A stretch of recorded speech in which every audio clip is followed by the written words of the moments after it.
Hi guys, Mill here again, and today I'm gonna show you how to convert your custom weapon models for Stalker, Shadow of Chernobyl, and the same process should kind of work for the other Stalker games, but they handle animation a little bit differently, so I'm not entirely sure how to make it work with those, but you should be able to figure it out. Anyways, first of all, you'll need to open your model in whatever software you made it in, and we'll also be using Milkshape 3D to actually export the model to Stalker's format. And I'll obviously be using 3ds Max, since that's what I made this model in.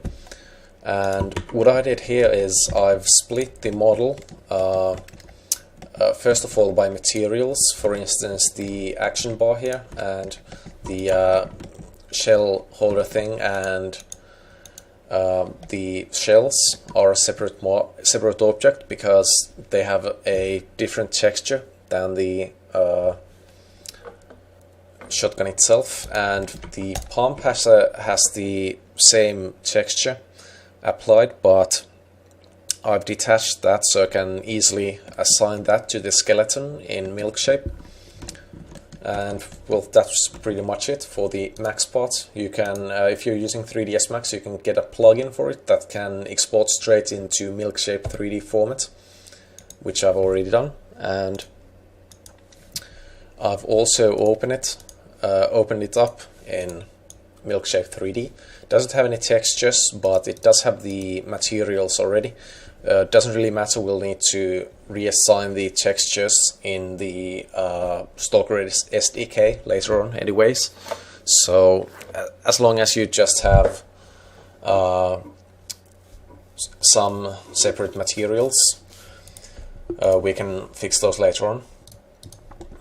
And when you have your exported model open, you can go to import and X-ray. I'll upload this plugin, all the necessary plugins and all that stuff, and put it in the video description.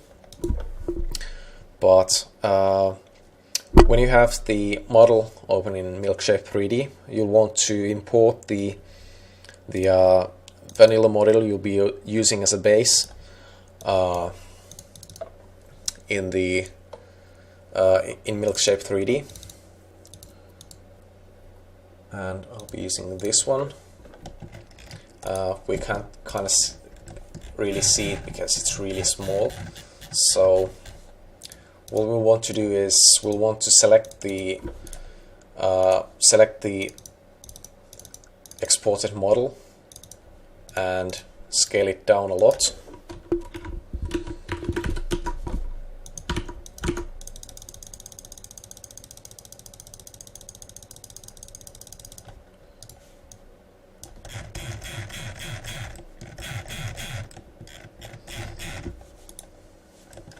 And scale it down even more, but basically we'll just need to position and scale it over the vanilla model.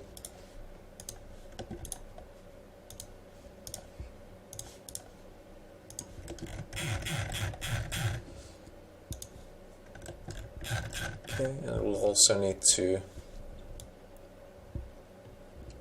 rotate this. I'll actually punch in the values manually to get it clean, like that. And the lighting direction is kind of messed up at the moment, so if I could just see it here. Oh well. You can see it in this viewport. If I hit Ctrl M, it'll fix the lighting direction. And just continue moving and scaling it until it matches.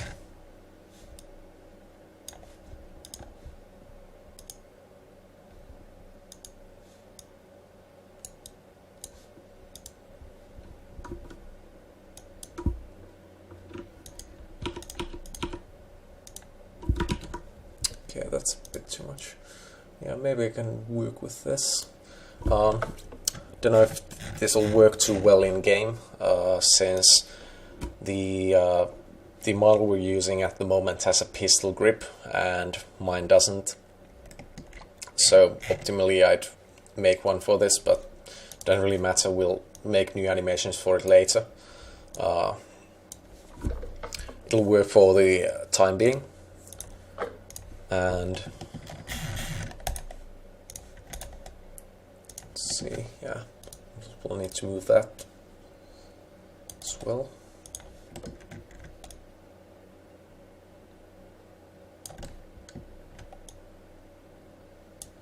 Try to get it as centered as possible.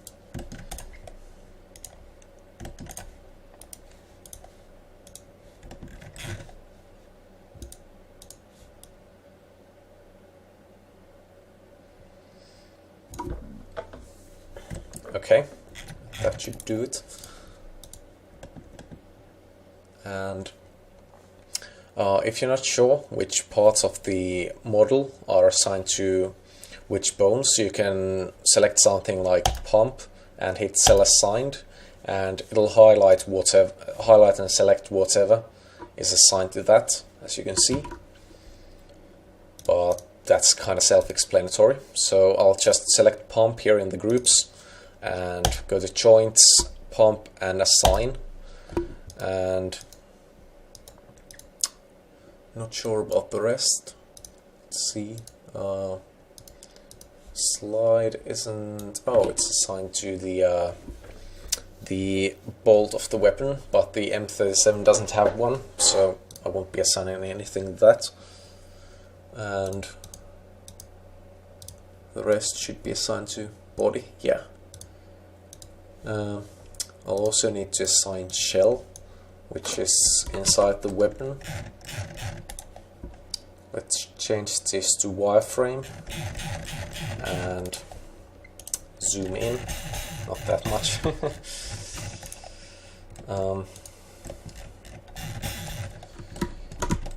Kind of a pain in the ass to work with.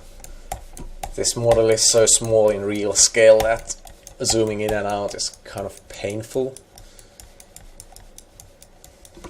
Okay. And I'll just deselect everything and select the shell I made and position it over that. Scale it down a bit. Doesn't need to be perfect, I think. And assign that to shell. And then just select everything else. Oh, actually I forgot to assign the action bar to the pump as well. So I'll do that. So I'll just select everything that shouldn't be moving and assign those to body. Okay. And that should be it. I'll just delete the old model. Whoops, not the hands. We'll need those. And save this as M37 read or whatever. And go to export, X-ray object, and call it something like M37 HUD.object. And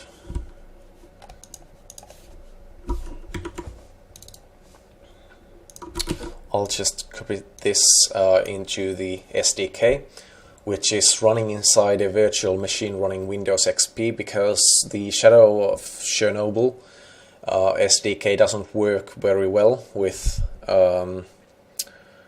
Windows 7 or Vista. It needs XP to work perfectly, unfortunately. So you'll have to do something hacky like this if you're not using XP. Anyways, I'll go to X-ray daughter objects, and I'll just paste this here, and I should be able to open it. Yep.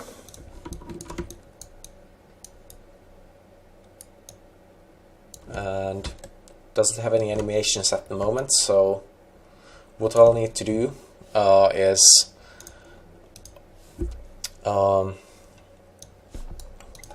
I'll need to go to this asset package, which has a converter that can pull animations from an OGF file. So I'll just copy the same file we used to import the arms and the skeleton, and I'll go to this folder here and I'll rename that OGF to conv, and I've made a custom bat file, which is when it'll open, you'll see it's just a very simple script that'll run this command, which will extract a sklas file, which is animations from that, and I'll just copy it into X import, and when I go to motions and append, I should be able to import the animations, and as you can see, now it works fine, except, well, there's no grip here, which looks kind of silly. I might fix that later on. Maybe I'll make a pistol grip for it or something, but for now it doesn't really matter. The animations work fine otherwise. Anyways, next you'll want to go to surfaces and change the textures, which I've actually already placed into raw data textures and whatever texture path you want to use for them. I'm using textures, weapons, shotguns, Ithaca, M37, and then I'll have all the texture files here. And I'll just open texture here, and actually before I do that, I'll need to go to images and synchronize textures. I think this might take a while. Yeah, it's loading my custom textures.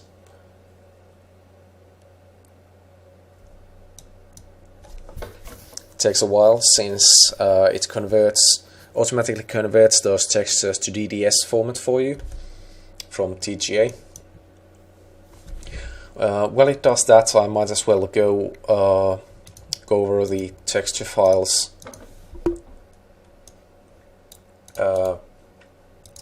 here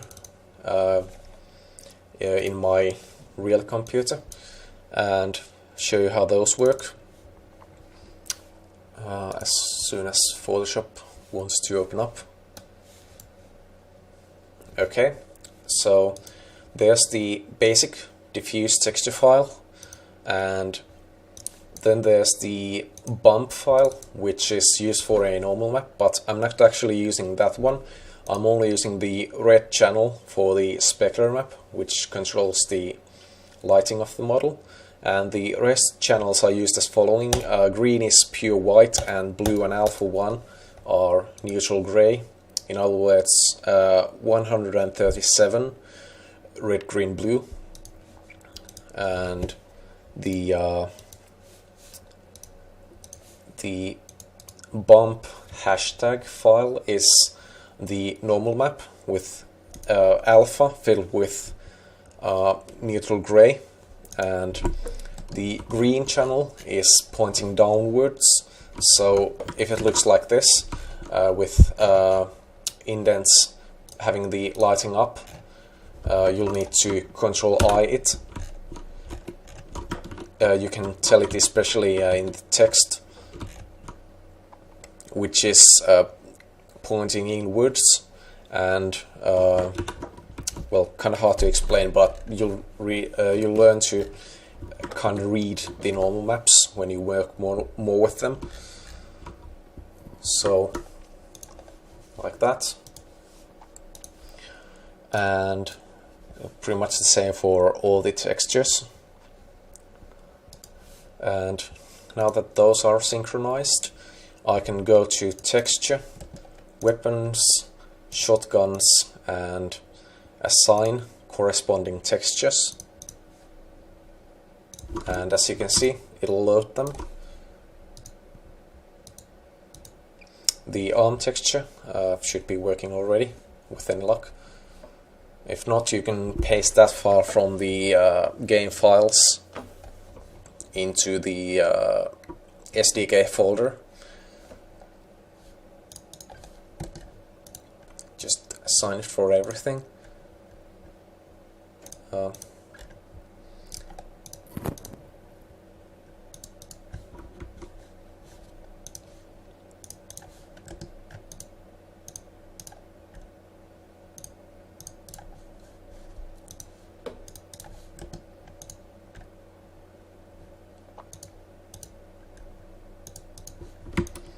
Okay, you don't really need to worry about the texture settings too much in the SDK.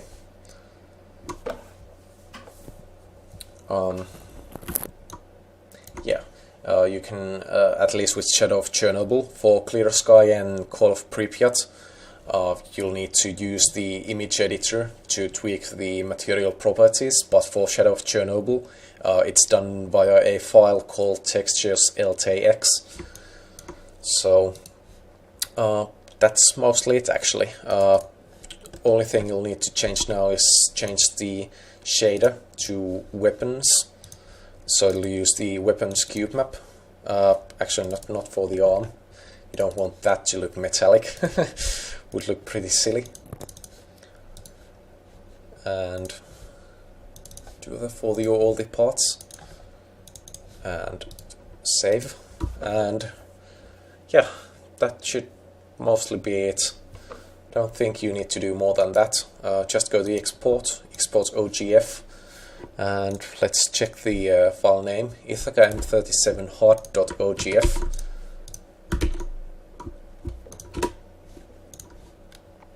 Okay, and let's go to game data, meshes, and oops, kind of messed up the name, and that should work. Let's paste it here.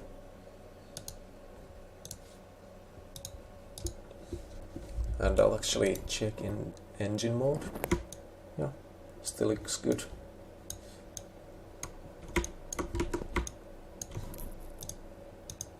Yep, that should do it. And let's copy those texture files as well.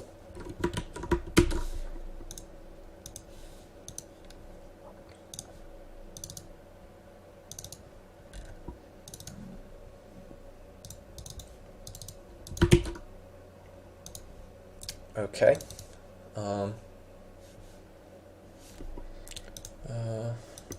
Yeah, actually, before I do that, I'll want to change the type of the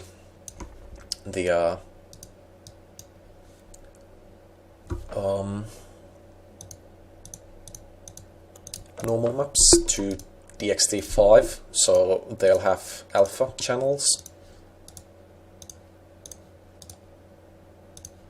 You could also use 32-bit uncompressed, which is this here, but I won't bother with that now. They are huge in size, but they look kind of better without those compression artifacts.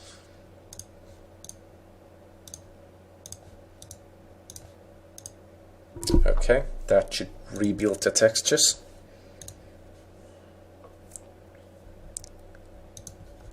Might have to wait a while. And for the third-person model, it works kind of the same, but you don't need to export animations at all, and it has like 1 or 2 bones, so you should be able to figure those out by yourself.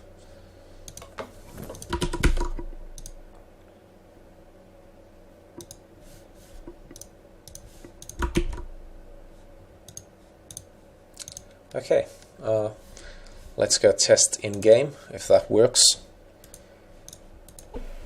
Okay, that works, but as you can see, the material looks really boring, and there's a shell ejecting out of nowhere.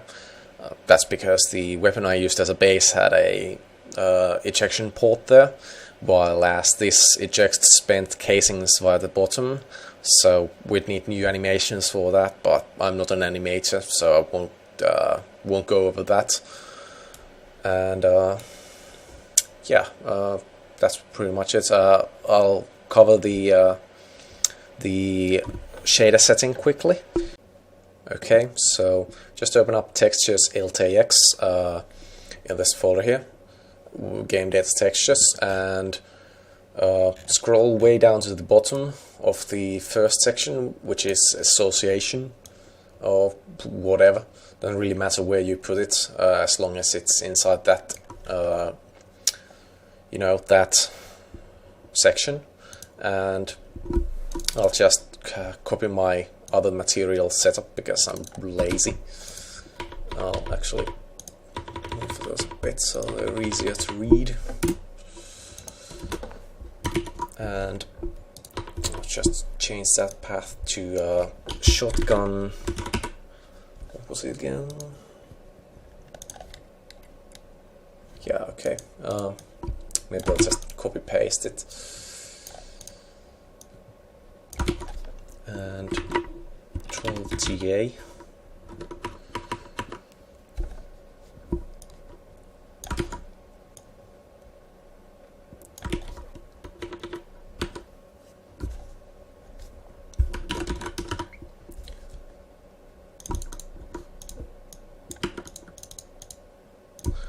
Actually I removed the texture spot because that isn't necessary. Probably won't load it if I do leave it there, so. And just repeat that for each one. Just change those to whatever. I need to cheat a little bit because I can't remember what I called them. Action bar, M37, and saddle.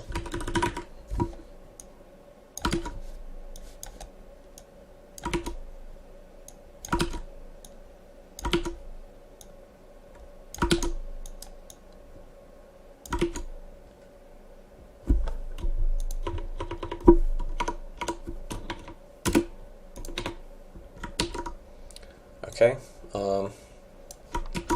And you'll also need to go way down to the bottom and declare them here at the bottom, and just delete that extra part there, and do 0 for regular textures, which means diffuse, I think.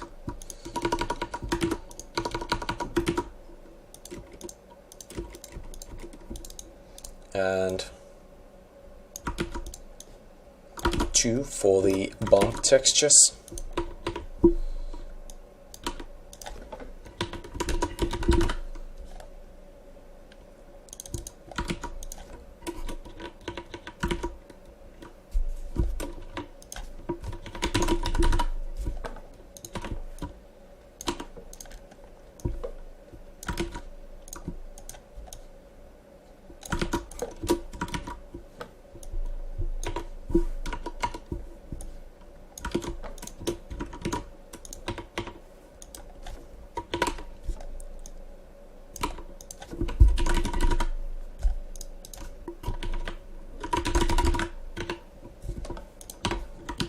Okay, and you're probably wondering what the hell this numerical value at the end does, as it kind of changes depending on the texture. Well, it does basically is it defines how the material is blended. Kind of hard to explain, so I'll show you. There's this material value here in the editor, and if this was for CS or Call of Pripyat, tweaking these values here would create a THM file which would contain this data, but Shadow of Chernobyl doesn't use them, so we'll need to use a numerical value. So I believe it works like this. Each one of these has a number attached to them, and which is 1, 2, 3, 4, and 5 or something, and the decimal value defines the weight.